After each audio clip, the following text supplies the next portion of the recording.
మీ మోకాలి గుజ్జు అరిగిపోవడం వల్ల వచ్చే దీర్ఘకాలిక నొప్పులకి డాక్టర్ సుధీర్ దారా గారు మన శరీరంలోని రక్తం ద్వారా రీజనరేటివ్ థెరపీతో ఎటువంటి నొప్పి లేకుండా పరిష్కారాన్ని అందిస్తున్నారు. ప్రశ్నలు జవాబులు ఇప్పుడు ఇదే ఏపీ రాజకీయాల్లో హాట్ టాపిక్. అధికార పార్టీని టార్గెట్ చేస్తూ విపక్షాలు ప్రశ్నలు సంధిస్తుంటే అటు జవాబులతో కౌంటర్స్ కూడా పేలుతున్నాయి. సీఎం జగన్ ని పలు అంశాలపై 10 ప్రశ్నలు సంధించారు టీడీపీ అధినేత చంద్రబాబు. అయితే బాబు 10 ప్రశ్నలకు వైసీపీ నేతలు 100 జవాబులు చెప్పారు. మరి ఏపీ పాలిటిక్స్ లో కాకరేపుతున్న ఆ ప్రశ్నలు జవాబులు ఏంటో చూద్దాం. ఎన్నికలకు ముందే వేడెక్కిన ఏపీ రాజకీయం, పార్టీల మధ్య ప్రశ్నలు జవాబులతో రాజకీయ రగడ. సీఎం జగన్ కు టీడీపీ అధినేత చంద్రబాబు 10 ప్రశ్నలు. బాబు ప్రశ్నలకు వైసీపీ నేతల కౌంటర్స్. 10 ప్రశ్నలు 100 జవాబులు. ఎన్నికలకు ముందే ఏపీ రాజకీయాలు ఓ రేంజ్లో సాగుతున్నాయి. ఇప్పటి నుంచే అధికార ప్రతిపక్షాలు జోరు పెంచి పోరుకు సిద్ధమవుతున్నాయి. అన్ని పార్టీల్లో ఎన్నికల వ్యూహాలు షురూ అయ్యాయి. అధికార పార్టీని ఎదుర్కొనేందుకు టీడీపీ జనసేన ఒక్కటయ్యాయి. అటు విపక్షాలకు దీటుగా వైసీపీ కూడా పక్కా వ్యూహంతో ముందుకు వెళ్తోంది. వైనాట్ 175 నినాదంతో జగన్ ముందుకు వెళ్తున్నారు. ఈ క్రమంలో పార్టీల మధ్య ప్రశ్నలు జవాబుల రాజకీయం రాజుకుంది.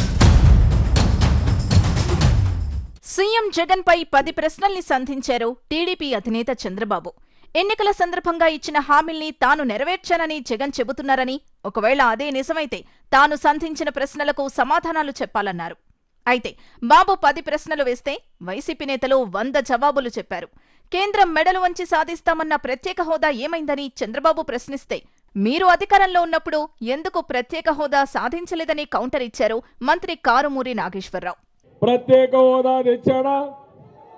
కేంద్రం మెడలు ఉంచాడా? కాదు, మెడలు దించాడు. అంటే మాటలు చెప్పినప్పుడు మాత్రం కోటలు దాటాయి, ఇప్పుడు చేష్టలు మాత్రం గడప కూడా దాటడంలా.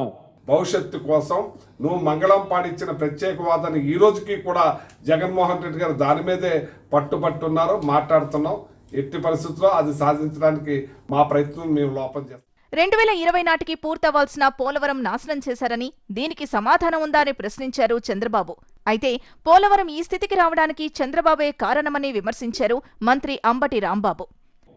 అదే తెలుగుదేశం పార్టీ అధికారం ఉండుంటే 2020కి పోలవరం పూర్తి చేసి జాతికి అంకితం చేసేవాళ్ళం. ఈరోజు అడుగుతున్నా, ఏం చేశారు మీరు ఈ పోలవరాన్ని? పోలవరాన్ని సర్వనాశనం చేసింది చంద్రబాబు నాయుడు గారి డబ్బుల ఆరాటం తప్ప మరొకటి కాదని మనం చేస్తున్నాం. పోలవరం ఇవాళ ఈ స్థితికి రావడానికి, లేటు కావడానికి నారా చంద్రబాబు నాయుడు గారి యొక్క అసమర్థత, అవివేకం, చేతగానితనం. ఎన్నికలకు ముందు ప్రతి ఏటా జాబ్ క్యాలెండర్ అన్నారు. ఒక్కటైనా ఇచ్చారా అని ప్రశ్నించిన చంద్రబాబుకు అసలు టీడీపీ హయాంలో ఎన్ని ఉద్యోగాలు భర్తీ చేశారో చెప్పాలన్నారు మంత్రి మేరుగ నాగార్జున. ఇవ్వతున్నారు, ఎన్నికల ముందు చెప్పాడు జాబ్ క్యాలెండర్ అన్నాడు. జనవరిలో జాబ్ క్యాలెండర్ వస్తున్నాడు. ఇచ్చాడా? ఎవరికైనా ఒక్కడికి ఉద్యోగం ఇచ్చాడా అని మిమ్మల్ని అడుగుతున్నా. ఉద్యోగాలు ఏమైనా ఇచ్చావు నువ్వు? ఎన్ని రిక్రూట్మెంట్లు చేసాం మేము? ఈ రాష్ట్రంలో ఎంతమందికి ఉద్యోగాలు ఇచ్చాం?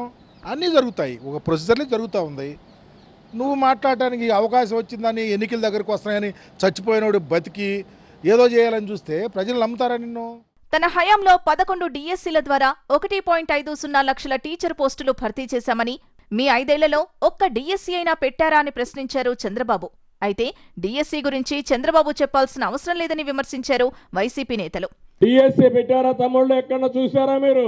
మీ పిల్లలకు ఉద్యోగాలు వచ్చాయని మిమ్మల్ని అడుగుతున్నా. ఒక్క టీచర్కి ఉద్యోగం ఇచ్చావని అడుగుతున్నా. ఏం డిఎస్సి జాబులు ఏమి ఇచ్చావా? నువ్వు సంఖ్య నాకిచ్చావు. బాబు వస్తే జాబ్ వస్తుంది అన్నావు. బాబు వస్తే జాబ్ వచ్చిందా? గుండు 0 వచ్చింది. ఏదైతే చెప్పని చేస్తున్న జగన్మోహన్ రెడ్డి గారు మద్య నిషేధం చేయకపోతే ఓట్లు అడగను అని అన్నారు. మరి ఏమైందని ప్రశ్నించారు చంద్రబాబు. బెల్ట్ షాపుల్ని ఎక్కడికక్కడ మూసివేశామన్నారు మంత్రి అమర్నాథ్. మద్యపాన నిషేధం చేస్తారని చెప్పాడా లేదా? మద్యపాన నిషేధం చేసిన తర్వాతనే ఓటు అడగతానని చెప్పాడా లేదా? మద్యపాన నిషేధం చేయకపోతే మీ ఓటు అడగని చెప్పిన మాట వాస్తవనా కాదా? ఇప్పుడు ఎట్లా వస్తాడు మీ దగ్గరికి? మద్య నియంత్రణ అనేటువంటిది మా స్టాండు.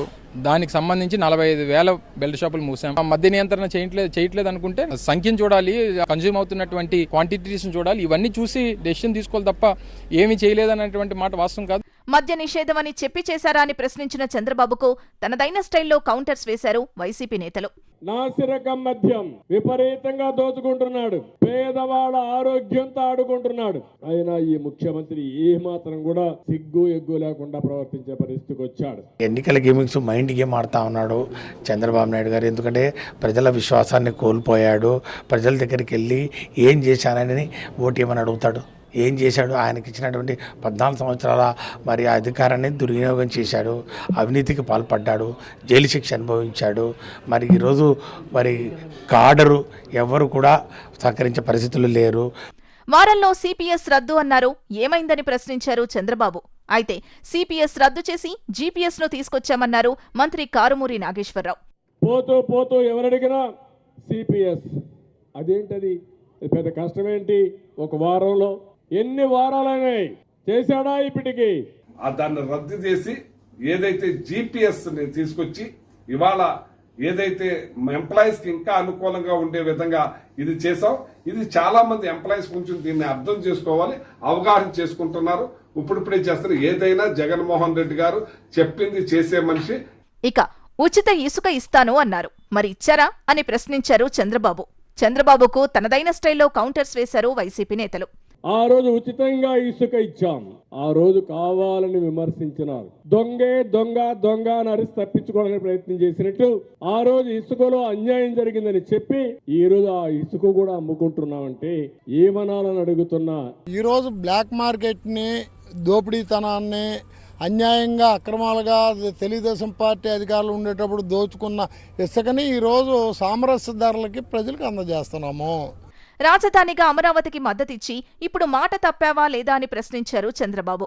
అయితే ప్రాంతీయ విభేదాలు రాకూడదనే 3 రాజధానులు ప్రకటించామన్నారు వైసీపీ నేతలు. అమరావతి మన రాజధాని, బయట పోతే ఏం చెప్పాలో తెలియడం లేదు. ఏ రాజధాని అంటే ఎవరు పిల్లలు చెప్పలేకపోయే పరిస్థితికి వచ్చారు. ఏ రాష్ట్రానికి ఎమ్మెల్యేలు కూడా చెప్పలేరు, ముఖ్యమంత్రి కూడా చెప్పలేడు. ఇవాళ ఏదైతే నువ్వు రాజధానిని నువ్వు దాచుకోవాలని మీ వాళ్ళందరూ పంచుకోవాలని చెప్పి ఒకే చోట అన్ని పెట్టాలని చూసాం.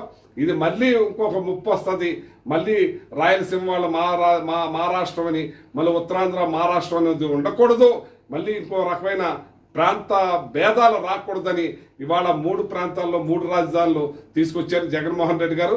ఆనాడు బాదుడని ఇప్పుడు కరెంటు ఛార్జీలు పెంచారని విమర్శించిన చంద్రబాబుకు తనదైన స్టైల్లో కౌంటర్స్ వేశారు వైసీపీ నేతలు. రాగాలు తీశాడు, బాదుడని ఊరుకు పోయి ఏం చేశారు మీరు? కరెంటు ఛార్జీలు పెంచాడా లేదా అని మిమ్మల్ని అడుగుతున్నా. పెట్రోల్ డీజిల్ పెంచాడా లేదని మిమ్మల్ని అడుగుతున్నా. నిత్యావసర వస్తువుల ధరలు పెరిగాయా లేదని మిమ్మల్ని అడుగుతున్నా. 2014లో యూనిట్కి ఎంత ఇచ్చేవాడు, 2019కి ఆయన దిగినప్పటికి ఎంత ఉందనేది చెప్పమనండి. అయితే ఈరోజు ధరలు అనేది పెరుగుతున్నప్పటికి కూడా ఆర్థిక పరిస్థితి కూడా పెరిగింది. ప్రజలకి కొనుగోలు చేసుకునే శక్తి సామర్థ్యాలు ఈ రాష్ట్ర ప్రభుత్వంలో విరివిగా అందుతున్నాయని మేము చెబుతూ, ఇలా ప్రశ్నలు జవాబులతో ఎన్నికలకు ముందే ఏపీ రాజకీయాలు రంసుగా మారాయి.